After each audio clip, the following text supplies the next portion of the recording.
नमस्कार, पूज्यनगरी न्यूज मध्ये आपलं स्वागत आहे। आता पाहूया ठळक घडामोडी। पूज्यनगरी न्यूज मध्ये आपले स्वागत आहे। धक्कादायक आरोपानं धाराशिव जिल्ह्यात खळबळ। पती नपुसक असल्याची माहिती लपून विवाह, भाचीची फसवणूक केल्याचा मामाचा गंभीर आरोप। न्यायासाठी जिल्हाधिकारी कार्यालयासमोर आमरण उपोषण सुरू। पीडित विवाहितेचा पती आकाश कदम यांनी आरोप फेटाळले। तेरपसली वाणीवाडी या गावातील आकाश महादेव कदम या शेजारील मुलगा हा 100% जन्मता नपुसक असताना त्यानं विवाह करून माझ्या बाचीची व आमची फसवणूक केलेली आहे। या बातमीचे प्रायोजक आहेत Altamash steel and fabrication, Paranda. घर, शेत, बांधकाम किंवा फॅब्रिकेशनच्या सर्व कामांसाठी एकच विश्वासार्ह ठिकाण। सर्वात स्वस्त, सर्वात मस्त। भेट द्या व खात्री करा। पत्रे, पाईप, अँगल, हार्डवेअर, जाळी, द्राक्ष बागेसाठी फाउंडेशन साहित्य मिळण्याचं एकमेव ठिकाण। पत्ता कुंभेफळ रोड, वलीबाबा दर्गाजवळ, परंडा। आता बातमी विस्ताराने।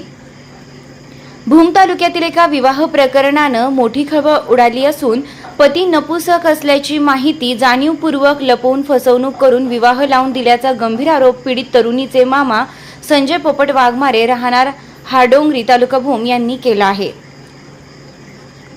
या प्रकरणात पीडितेला न्याय मिळावा आणि तिचे वैधानिक हक्क तातडीनं मिळावेत या मागण्यांसाठी त्यांनी दिनांक 30 जून पासून जिल्हाधिकारी कार्यालयासमोर बेमुदत उपोषण सुरू केलं आहे।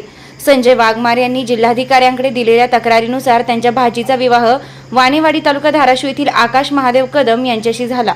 मात्र विवाहापूर्वी पती नपुंसक असल्याची अत्यंत महत्त्वाची माहिती सासरच्या लोकांकडून जाणीवपूर्वक लपविण्यात आली।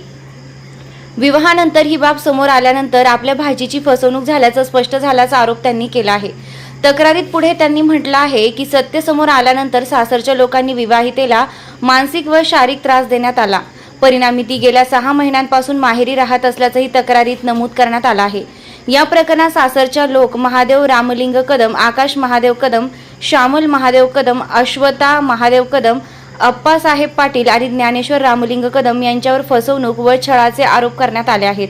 तसेच सासरचे संपूर्ण कुटुंब गावातून पसार झाल्याचाही आरोप उपोषणकर्त्यांनी केला आहे। उपोषणकर्त्यांची आणखी एक महत्त्वाची मागणी म्हणजे पीडित महिलेचा पती सार्वजनिक बांधकाम विभागात कनिष्ठ अभियंता पदावर सरकारी सेवेत असल्याने त्याच्या सेवा पुस्तिकेत पत्नी म्हणून तिची नोंद करण्यात यावी आणि पत्नी म्हणून मिळणारे सर्व वैधानिक, शासकीय व कायदेशीर हक्क तिला देण्यात यावेत आदी मागण्या करण्यात आल्या आहेत।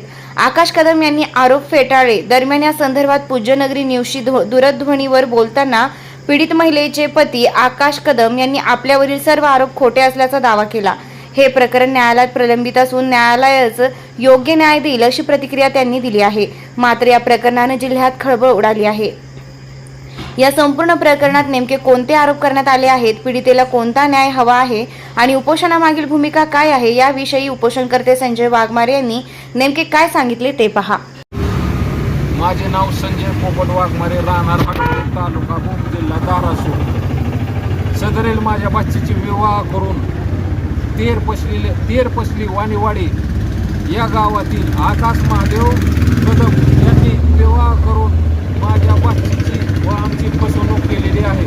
सदरील मुलगा हा 100% जन्मता नपुसक असताना त्यानं विवाह करून माझ्या बाचीची व आमची फसवणूक केलेली आहे। तरी या मागणीसाठी मी जिल्हाधिकारी धाराशिव समोर आमरण उपोषण करत आहे। उपोषणाला बसलेली तारीख दिनांक 30/6/2026 रोजी आज उपोषणाला बसलेलो आहे। तरी माझ्या बाचीचा त्यांच्या कुटुंबामधील 6 लोकांनी शारीरिक व मानसिक छळ केला। त्यांची नावे आकाश महादेव कदम पती, श्यामल महादेव कदम सासू, आबाईसिंग पाटील नंदावा, महादेव रामलिंग कदम सासरे, अमृता महादेव कदम ननद, ज्ञानेश्वर रामलिंग कदम चुलत सासरे हे असून यांनी माझ्या बाचीचा घरात कोंडून शारीरिक व मानसिक छळ केला। तरी आता तिला माझ्या बाचीला तिचे अधिकार देण्यात यावे। एक, तिचे पतीच्या रेशन कार्डमध्ये नाव लावावे, तिचे सासरच्या मतदान यादीत नाव लावावे, तिला तिचे आकाश कदमच्या सर्व्हिस बुकमध्ये नाव लावावे, तिला वारसा हक्काने प्रॉपर्टीमध्ये नाव लावावे। या मागणीसाठी मी जिल्हाधिकारी समोर आमरण उपोषण करत आहे। चालू घडामोडींच्या अपडेट्स जाणून घेण्यासाठी आपल्या पूज्यनगरी न्यूजला सबस्क्राईब जरूर करा, लाईक करा, शेअर करा व कमेंट देखील करा. बेल आयकॉनवर प्रेस करा व नोटिफिकेशन्स मिळवा.